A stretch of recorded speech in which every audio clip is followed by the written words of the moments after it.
It started with an argument over a cup of coffee. The old man just wanted to pay for his coffee, but the rookie cop insisted he move his car first. Words were exchanged, voices raised. Then it happened. Turn around and put your hands behind your back. A few people pulled out their phones. The old man didn't fight back. He didn't argue. He just asked one thing. Call Agent Bishop. The officer laughed. Who did this guy think he was?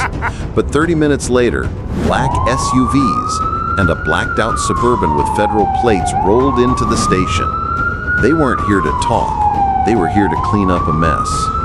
And what they revealed about the old man left the entire precinct speechless.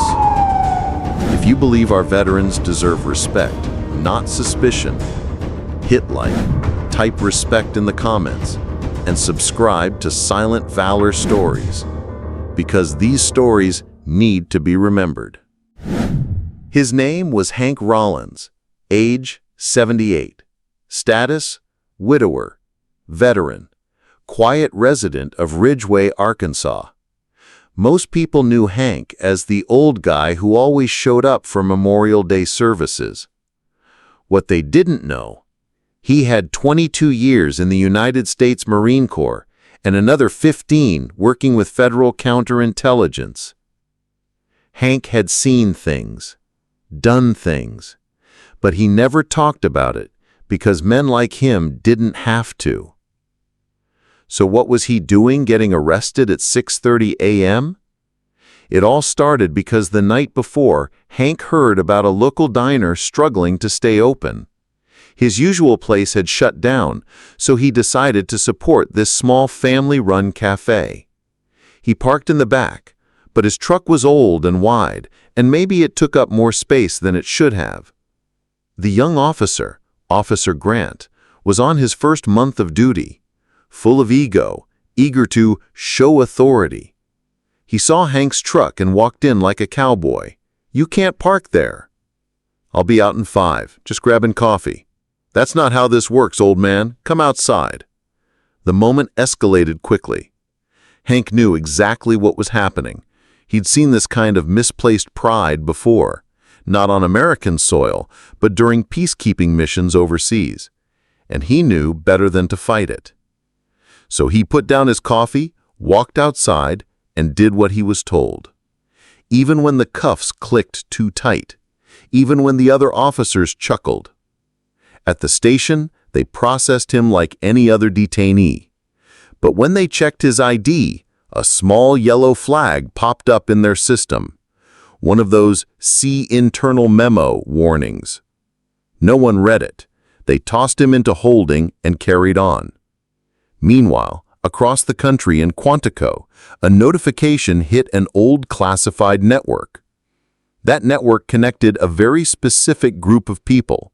Retired federal agents still on standby clearance for matters of national security. And Hank Rollins was one of the founding members of that list.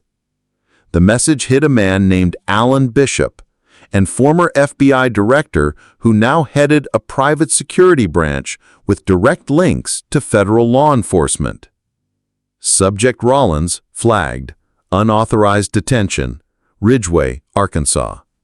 Alan Bishop didn't make calls, he gave orders. And by the time the Ridgway station had settled into their morning paperwork, 3 unmarked federal vehicles were outside. Inside them, 2 FBI agents, 1 federal attorney, and Alan Bishop. The officers stood stunned when they entered. "Where is Sergeant Hank Rollins?" They didn't even say Mr., they said Sergeant.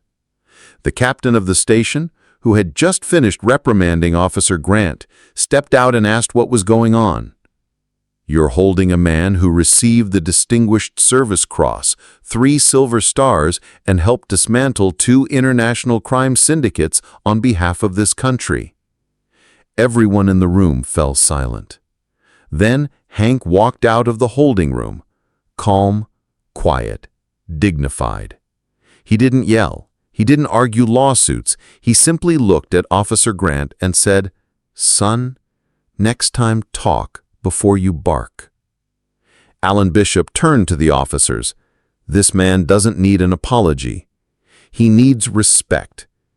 And with that, the agents escorted Hank out. No paperwork, no charges, just the quiet dignity of a man who once risked everything and only asked for coffee. That afternoon, Ridgway's mayor held a press conference. Hank didn't attend, he didn't need to. But Officer Grant? He took a leave of absence and later enrolled in a veteran-led leadership course taught by none other than Sergeant Hank Rollins.